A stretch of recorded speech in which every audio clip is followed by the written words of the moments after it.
Hello, I'm here today with Felix Qiu, the head of Huawei's Packet Core product line, and we're going to be talking about 5G Standalone. Now, Felix, already more than 240 operators have deployed commercial 5G worldwide, including 43 with Standalone. In your view, I mean, now that they have the choice between Standalone and non-Standalone in building networks going forward, how do you think operators are going to choose?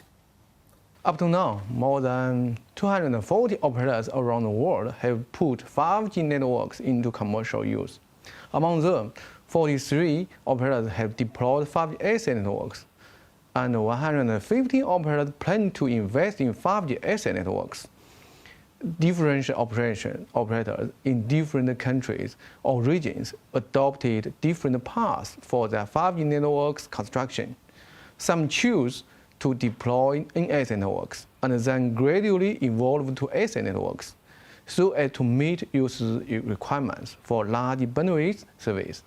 Some choose to deploy SA networks in one step.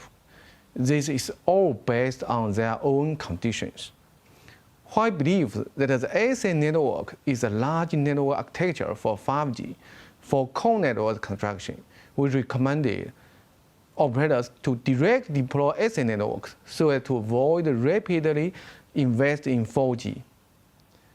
SA standards are mature after constant evolution from release 15 to release 17, and SA brings great benefits. The second, with large bandwidth and low latency, SA networks deliver optimal experience and bring high up and DU.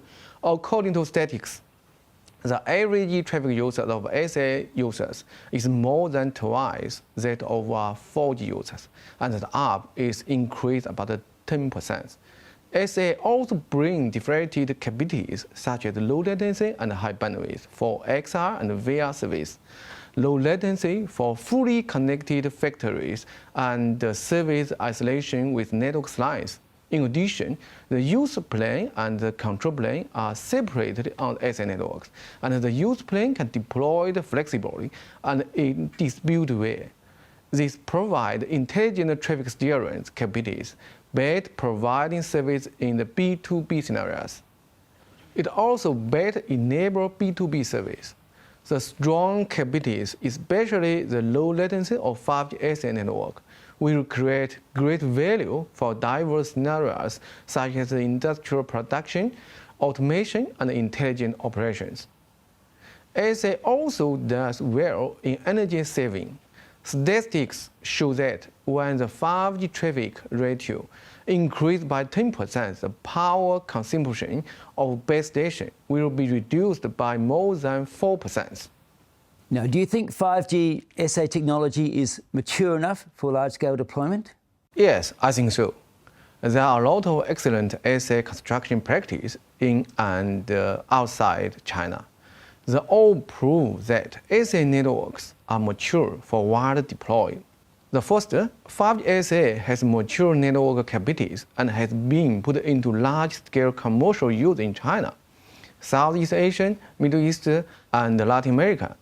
It is now a consensus in the industry to deploy full convergent network that support 2G, 3G, 4G, 5G, NSA, and 5G SA network elements. The second point, we can say that in terms of business practice, the three major operators in China has completed large-scale construction of 5G SA networks. Together, they have over 1 billion 5G packet users. These users mean high DU and revenue, and brought over 10% growth to these three operators. In 2022, for operators outside China, I have an example here. Let's say operator A, after 5G SA deployment, operator A got a steady increase in the market share, and its up increased by over 15%. The second point, terminals are being greatly matured. The shipment of 5G terminals has exceeded that of 4G terminals, and more than 80% of today's 5G terminals support 5G SA. And Apple has released new iOS versions to support 5G SA networks of multiple operators worldwide. The 4 operators that can deliver diverse network service on SA networks, such as cloud phone and cloud gaming, and that can launch differentiated packages based on this service to attract more users. They can also identify high potential 5G users based on user profile and perform the refined market operations. So tell us about some of the different use cases for B2C and B2B. In the B2C sector, our intelligent experience assurance solution is available for live streaming service scenarios.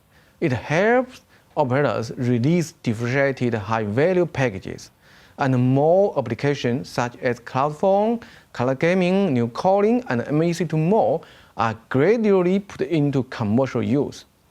In the B2B sector, China's 3 major operators have built more than 16,000 5G private networks, and it has implemented over 10,000 commercial projects for various service scenarios. The mobile VPN solution for campus office scenarios is a typical example. Within half a year, China Mobile has deployed this solution for over 30 school campuses and over 16 government departments and enterprise, and gained more than 200,000 users. This solution tends to be a killer application in the 5G B2B sector. So what are some of the biggest factors influencing operators outside China when deploying 5G standalone? How to help them roll out those networks and accelerate SA adoption? There are multiple favorable factors for global operators to develop their SA networks. The first one is that the 5G SA ecosystem has been gradually matured. The entire industry chain is ready for large-scale commercial use of SA networks. The second, the solution is also mature. The 5G SA solution has been put into commercial use for more than 500 million users around the world. But we have also noticed that there are some breakpoints in the industry. For example, there are not so many terminals that support 5G SA. Some mobile phones need to upgrade to support 5G SA, and users need to replace SIM cards. While good news is this, these problems are gradually being resolved. For example, Apple has released new iOS versions to support 5G SA networks of multiple operators, and SIM card replacement is not a new problem.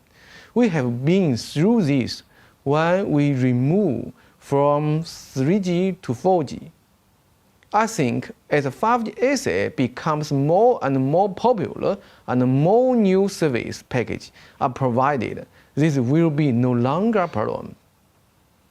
As for Huawei, we hope to work more with industry partners to advance the development of the 5G SA industry chains and ecosystem, and help operators achieve business success in the 5G SA era.